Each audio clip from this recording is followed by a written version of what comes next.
You see, one of the very good people on my list, a very young guy who just got to the UK with his family, his wife and his son. They just got to the UK apparently on, I don't know, maybe COS or whatever it's called.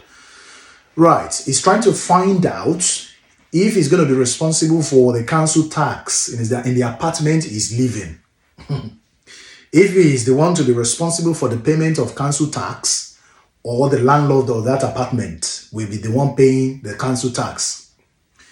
My response to him was, definitely you will have been given the agreement. You will have been given the tenancy agreement.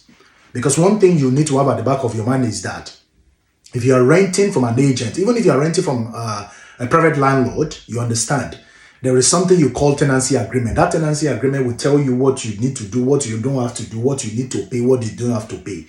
First of all, it will have been stated on that tenancy agreement that you are responsible for your council tax.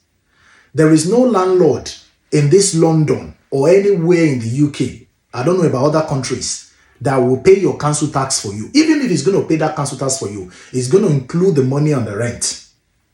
I know this question might be very funny, but you know, a lot of people, especially people that are just getting to the UK, they don't really know much about it. They need somebody to speak to. And each time I hear things like that, each time people speak to me like that, I try to come and share it, all identities encrypted, you understand, so that a lot of people can learn from it. You are responsible for the council tax.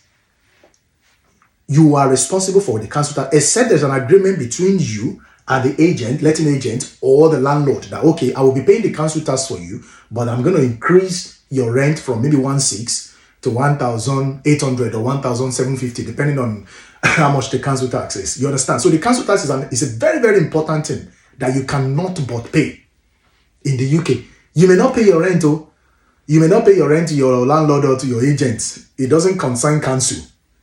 You have to definitely make sure that council tax, it must be on a standby direct debit.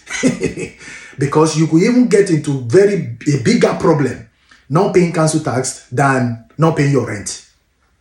So councils are not joking with so it is your responsibility to make sure you pay the council tax. It's not the responsibility of the landlord to pay your council tax. You understand? And for a 2-bedroom flat, I don't know about our other places, but suburb areas of London here, your council tax, I'm sure it's the same all over the UK, your council tax cannot be less than, for 2-bedroom flat, cannot be less than 140 every month. Cannot be less. It could be more, it could be less, depending. But in an average of £140 every month. So to this person you are asking, he said he was even arguing, back and forth with the agent. I said, go and check your agreement. There's something you call tenancy agreement. You understand? It is stated there. So if you are new in the UK and you are just arriving, this is one of the bills that one of the things you can never joke with.